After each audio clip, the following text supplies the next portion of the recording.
Blue Bloods mid-season finale is almost here and it has our hopes up again. We were recently in doubt after learning shocking details from Frank Reagan actor, Tom Selleck, but so far, spoilers have indicated nothing but an action-filled finale.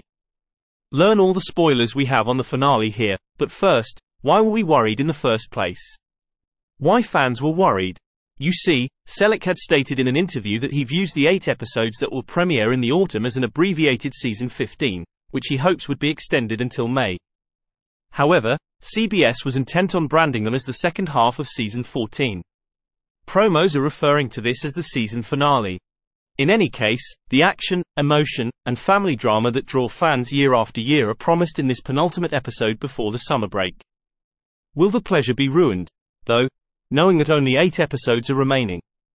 Only time will tell, but so far, spoilers have nothing but exciting things to state about them. A series' final few episodes before its conclusion are often melancholy. It is more difficult to accept that a series is almost ended the greater the quality. This is particularly true for Blue Bloods, whose ardent fanbase is incensed about the show's demise. If the performers were prepared to move on from the popular show, things would be different, but every new episode has simply prompted demands to criticize Blue Bloods' demise. Several fans have gone so far as to threaten to boycott all CBS shows indefinitely if it comes to an untimely halt. Jamie and Eddie reunite on the job. The last episode of the series, titled The Last Episode, promises to be an action-packed and nostalgic celebration for fans. Jamie and Eddie, who have been married for a while, will team up to solve a crime similar to their golden days. They will go undercover to uncover wrongdoing at a sober living home, where people who have completed treatment for drug and alcohol abuse reside before reintegrating into society. The setting is believed to be a criminal organization, possibly a plot to get bribes from judges who sent inmates there. Jamie, a seasoned covert agent, and Eddie, a beat officer, were equal partners who reported to the same manager. As Jamie is now more senior and experienced, he becomes her supervisor, and Eddie is not willing to follow orders she deems foolish.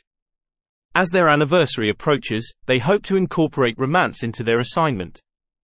Danny's character development. Danny, a former zealous police officer, has become less irascible and has been collaborating with Gormley to prevent a deadly rogue officer from acting. Their relationship has not been working together since Gormley's move, and both men will likely lead the inquiry. Gormley is against pursuing the corrupt police officer, who tends to believe everything they do is justified, even if it means violating the rights of the accused. He is upset because a rapist he assisted in stopping has returned to the streets, as portrayed by Aidan Quinn. Danny intervened to stop the rogue officer from beating up the man in handcuffs when he provoked him. The rogue officer vanishes shortly after the offender is freed, likely to carry out vigilante punishment. To find him, Danny and Sid must work quickly. This situation will play a role at the dinner table with the Reagan family and on the streets, as it may lead to interesting conversations if someone believes Danny is betraying the police or the perp is up to no good. Henry asks Frank for a favor. Frank Reagan has been inundated with requests for favors lately. His father is the one requesting anything from him this time with regard to the 9/11 Victims' Compensation Fund. During the renowned Blue Bloods memorial service for the 9/11 victims, which included police and other first responders from S2, Frank was troubled by the passing of a former colleague whose sickness may have been brought on by his involvement in rescue efforts. Frank is, therefore, more likely to grant this specific favor, particularly if it involves assisting the family of another dead officer whose passing was connected to the 9/11 incident.